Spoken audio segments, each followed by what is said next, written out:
বিসমিল্লাহির রহমানির রহিম। বিসমিল্লাহির রহমানির রহিম। বিসমিল্লাহির রহমানির রহিম। একটি গল্প। আল্লাহু লেখা একটা তাবিজ কিভাবে পথ দেখায়। আল্লাহু লেখা একটি তাবিজ কিভাবে পথ দেখায়। বেনজির জাহান ঐশ্বর্য। বাসার নিচে একটু খোলা জায়গায় রাতে একটু বের হলো সেতু। কিছু ভালো লাগছিল না তার। একটু সন্ধ্যা হতেই কেমন লাগতে থাকে তার। ঘরে যেন থাকা যায় না, এমন তার হতো না আগে। বেশ অনেক দিন ধরে এমন হচ্ছে। বুঝতে পারছে না সে এটা কি তার কেমন লাগা, যেমন মানুষের মন কখনো ভালো কখনো খারাপ থাকতে পারে, তেমন ব্যাপার নাকি অন্য কিছু।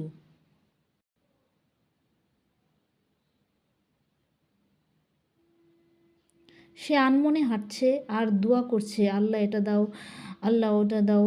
হঠাৎ মনে হলো হঠাৎ মনে হলো কেউ তাকে ঘরে যেতে বলছে। কোনো নারী যেন আঙ্গুল দিয়ে তার ঘরে যাওয়ার পথটা দেখাচ্ছে। কেউ আমাদের কাছে কোনো জায়গা কোথায় জানতে চাইলে যেভাবে আমরা দেখাই ওই দিকে বা এদিকে, এরকম তার এরকম মনে হলো। অর্থাৎ তার মনে হলো কোনো নারী যেন তার ঘরে যাওয়ার পথটা ইশারায় দেখাচ্ছে।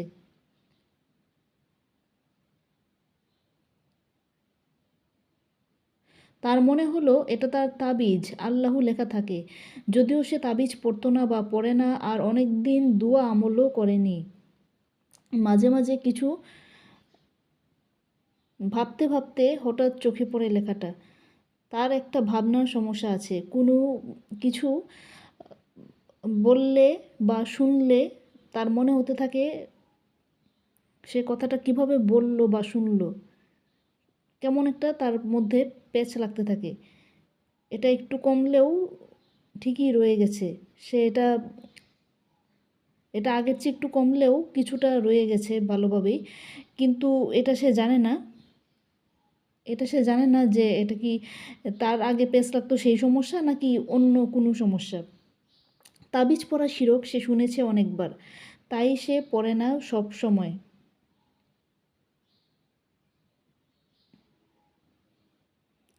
ইদানিং তার পেশটা একটু ভিন্নভাবে লাগে, আর উল্টোপাল্টা আওয়াজ শুনে। ফোন খুব কম দেখে। মাঝে মাঝে সে ফজর আসর নামাজ অজু করে পড়তে বলে এসএমএসে তার পরিবারের সদস্যদের। ফজর নামাজ পড়লে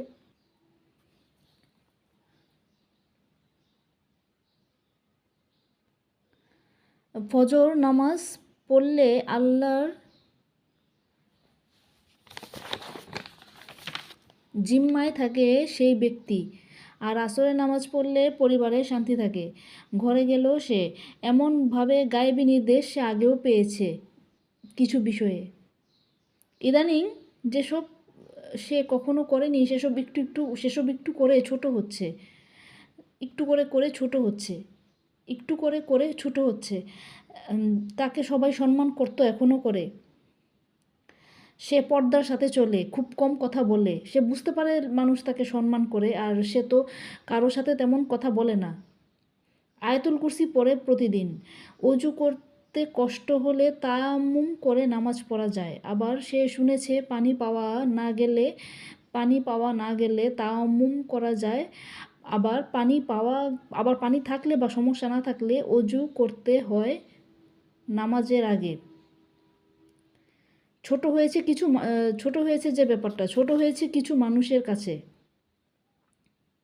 খুব অল্প কিছু টাকা চেয়ে বা খুব অল্প কিছু টাকা ধার চেয়ে এমন কখনো করতো না অভাব এলেও। উল্টো অনেককে দিয়েছে অনেক জিনিস সহ টাকা, কিন্তু ফেরত নেওয়া দূর থাক সেসব বিষয়ে কোনো কথাই বলেনি। কেউ সাহায্য চাইলে সাহায্য করতে চেষ্টা করেছে, কিন্তু তার মায়ের অসুখের সময় সহ আরও অনেক সময়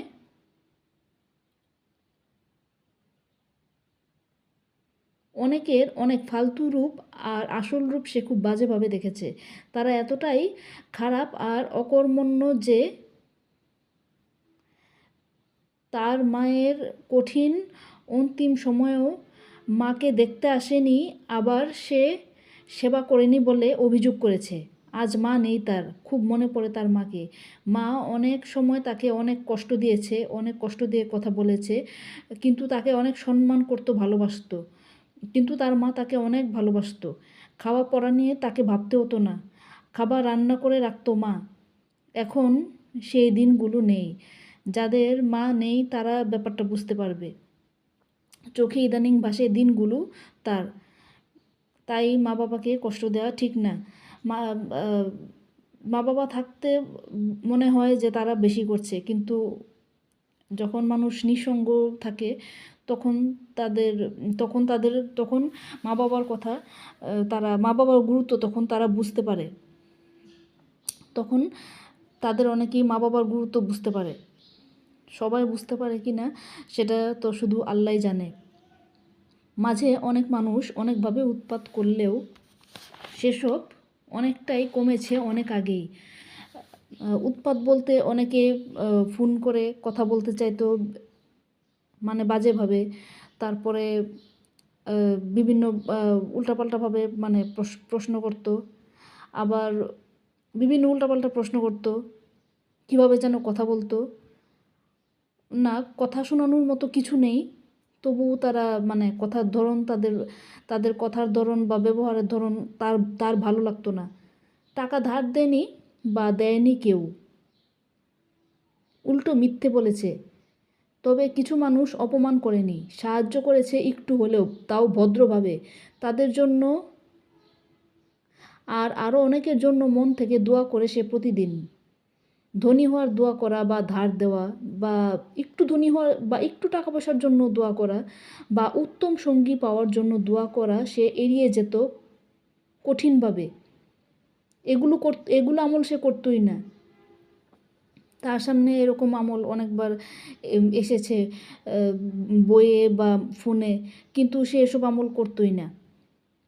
কখনো বইয়ে বলতে কখনো বই পড়তে নিলে এসব আমল তার সামনে পড়তো, কখনো বই পড়তে নিলে এসব আমল তার সামনে সে মানে কীভাবে যেন সে এসব আমল যেন তার সামনে চোখে পড়তো অলৌকিকভাবে, কেমনভাবে যেন তার চোখে পড়তো আমলগুলো, মানে সে দেখতো না কিন্তু তার সামনেই যেন আমলগুলো আসছে। সে দেখতো না বলতে যে সে কাউকে অপমান করতো, ব্যাপারটা এমন নয়। এটা বুঝবেন যাদের সামনে এভাবে আমল আসে। অনেকে ফোন খুললে বা বই পড়লেই দেখা যায় যে কিছু আমল একটু বেশি মনে হয়। যেমন কেউ নেয়ামুল কুরআন খুললে দেখা যাবে যে কোনো একটা লেখা তার বেশি পড়তে ইচ্ছে হচ্ছে বা বেশি পড়া হয়ে যাচ্ছে মনে মনে, এরকম ব্যাপারটা এরকম।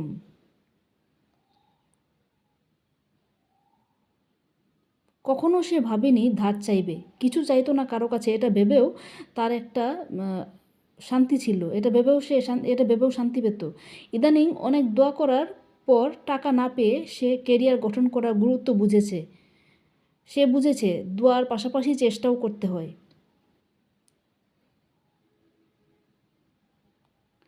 তার বাবা মা তাকে কেরিয়ার গঠন করার জন্য উৎসাহ দিত, চাপ দিত মানসিকভাবে। ও পারে, তুমি পারো না, অনেকটা এভাবেও অনেক সময় তারা কথা শুনিয়েছে। তাদেরকে আমরা এভাবে শুনাইনি, কিন্তু তারা আমাদেরকে অনেক সময় এভাবে শুনিয়েছে, যদিও তারা আমাদের চেয়ে অন্যদের গুরুত্ব অনেক বেশি দিত। এটা বদনাম হিসাবে না, এটা একটা প্রাসঙ্গিক একটা কথা হিসেবে বলছি। আর গিবতও না, অনেক সময় দেখা গেছে বলেছে যে অনেকেই তাদেরকে কি বলেছে, তারপর তারা এসে আমাদের ভাই বোনদের বলেছে যে তোমরা কি করছো, ওরা এই করছে।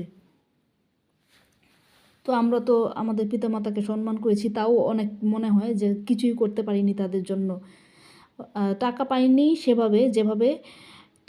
সেভাবে, তার মানে আল্লাহ তার কথা শুনেনি এ ব্যাপারে, এমনটা এমনটা ভাবে না সে হয়তো আল্লাহ তাকে অনেক কিছু শেখাতে বা জানাতে চান।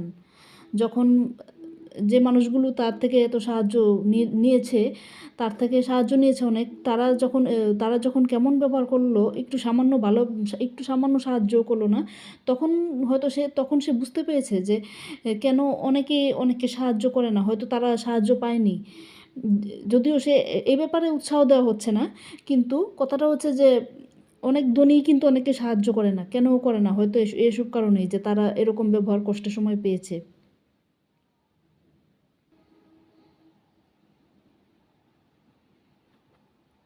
ঘুম থেকে উঠলে কেমন লাগা, তারপরে কান্না কান্না লাগা, তারপরে একটা অদ্ভুত কান্না কান্না লাগা যেটা মনে হচ্ছে কেউ ডিস্টার্ব করে দিচ্ছে, তারপরে কারো কথা মানে কার মনে হওয়া না, এমনিতেই শুনতে থাকা বা দেখতে থাকা যে কারো কারো খারাপ খবর, তারপরে কিছু খেলে মানুষের চেহারা ভাষা, তারপরে চিল্লাচিল্লি শব্দ শোনা, ইদানিং এই সমস্যাগুলো সে পাচ্ছে। এ ব্যাপারে পরে কথা হবে।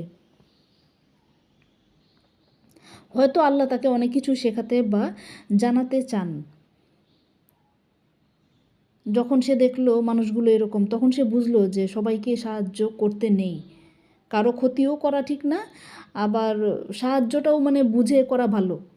মানে সাহায্য এমনভাবে করা ভালো যেভাবে সাহায্য করলে সেটা ভুল হয় না, যেভাবে সাহায্য করা ভুল না।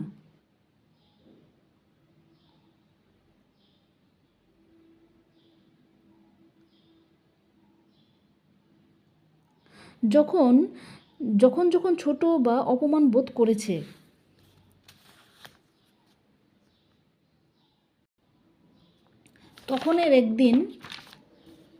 তখনের একদিন রাতে সে অনেক অনেক কেঁদেছিল। তার মনে হয়েছিল তার ভাই বোন বা পরিবারের সদস্যরা না জানি কতবার অপমানিত হয়েছে। সে জানে না বা তার সব কথাও তারা জানে না, সব কথা তো সবাই জানে না, কিন্তু অনেক দিন ধরে তার কারোর সাথে কথা হয় না, সেটা ভেবে তার আরও কেমন লাগছিল। অনেকে মানিয়ে চলতে পারে, যেমন কেউ অপমান করলো, সেটা সে সেটা সে ধরলো না, মানে সেটা সে পাত্তা দিল না। কিন্তু সবাই তো এরকম নয়।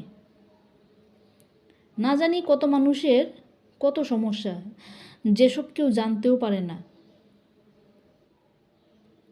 খবর শুনে বা দেখে হয়তো কিছু মানুষের কথা অনেকে জানতে পারে। বান্দা সৎভাবে চেষ্টা করে উপার্জন করুক, এমনটাই হয়তো আল্লাহ চান। তাই হঠাৎ করে কিছু দেন না অনেককে।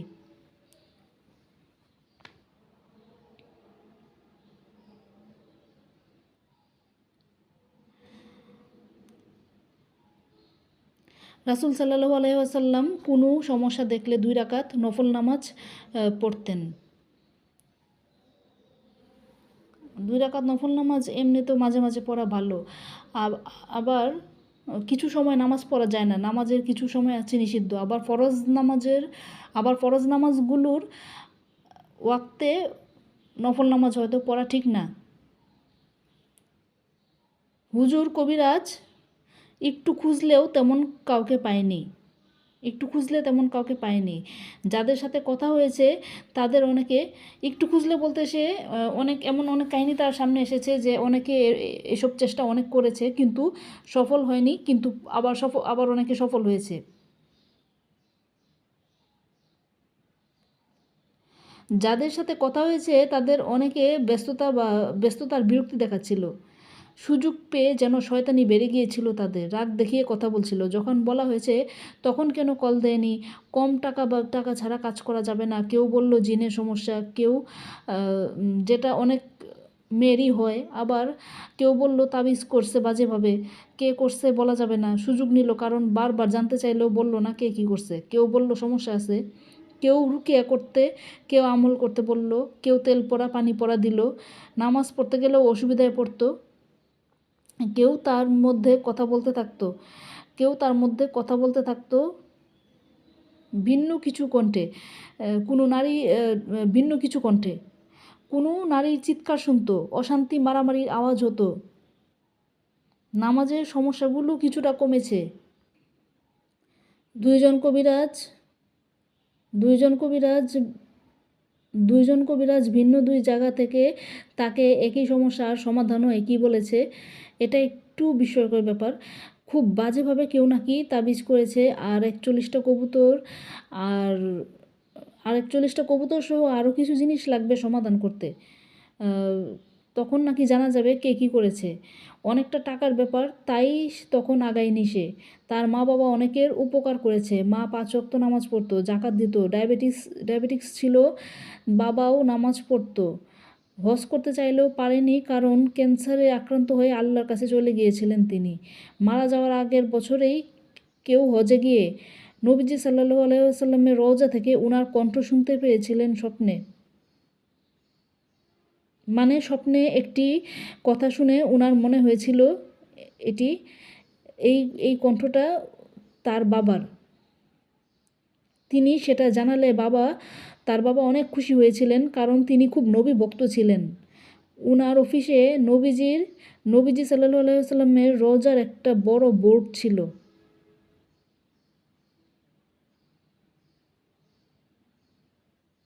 অনেক দিন সে নবীর কণ্ঠ স্বপ্নে, এমনকি বাস্তবেও শুনেছে। তবে সেটা ঠিক প্রকৃত কণ্ঠ ছিল না, যেন কেউ কথা বলছে স্বপ্নে বা ওই অবস্থায়। সেটা যেন স্বপ্নে বা ওই অবস্থায় নবী বলছেন, কিন্তু চেহারা বা কণ্ঠটা নবীন না, কিন্তু স্বপ্নে সে নবী। মানে স্বপ্নে কাউকে দেখলেন, কোনো অচেনা মানুষকে দেখলেন যে তিনি কারো মা বা বাবা, এরকম। কিন্তু প্রকৃত চেহারা নয়, কিন্তু স্বপ্নে অবস্থাটা প্রকৃত। মানে সম্মানটা, মানে পরিচয়টা। স্কুলে পড়াকালীন সময়ে সে ফিরনি স্বপ্ন দেখেছিল। খাবনামায় লেখা ছিল পিতামাতার অত্যন্ত প্রিয় হওয়ার লক্ষণ। তার পিতামাতা শুনে হেসেছিলেন, বাবা মাথায় হাত বুলিয়ে দিয়েছিলেন। আবার একদিন চোখে দেখেছিল, স্বপ্নে যেমন দেখা যায় বা টিভিতে কোনো স্মৃতি মনে পড়লে যেভাবে দেখায়, এভাবেই সে দেখেছিল।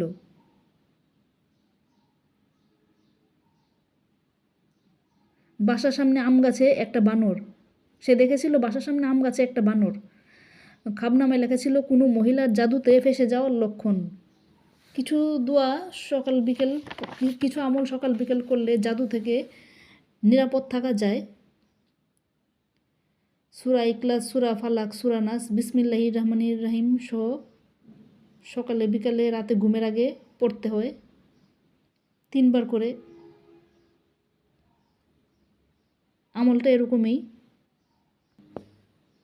অনেক আগে, তখন তার ফোনও ছিল না। ফোন এমনিতেও সে খুব কম দেখে, আর দেখতে গেলেও তার পেছ লাগে। তো অনেক আগে একটা চ্যানেলে একবার সে কাবা শরীফটা একটু দেখছিল। ওই চ্যানেলে সারাদিন কাবা শরীফ দেখাতো। এখন ওই চ্যানেলটা আছে কি না সেটা তার জানা নেই। তো একটু সময় সে দেখছিল কাবা শরীফটা। এর মধ্যে কাবা শরীফটা যেন নিজেই তার কাছে চলে এসেছিল। দৃশ্যটা এমন ছিল, যেটা একদম অন্যরকম একটা দৃশ্য ছিল। মানে টিভির কাছে চলে এসেছিল কাবা শরীফটা। সেই দৃশ্যটাই কেমন অন্যরকম দেখাচ্ছিল।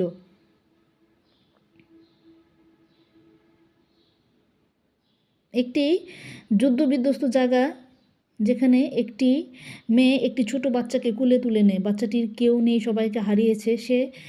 যে কুলে নিয়েছে তারও যে কিছু আছে এমন না, তবে সে চাইছে তার খেয়াল রাখতে।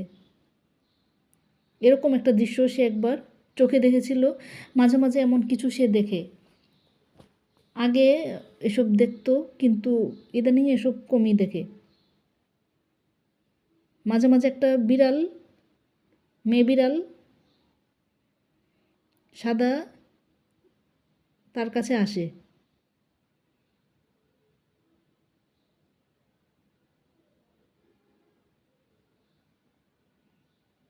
একদিন তার দোয়া কবুল হলেও সে বুঝতে পারছিল না, সে দোয়াটা করেই যাচ্ছিল।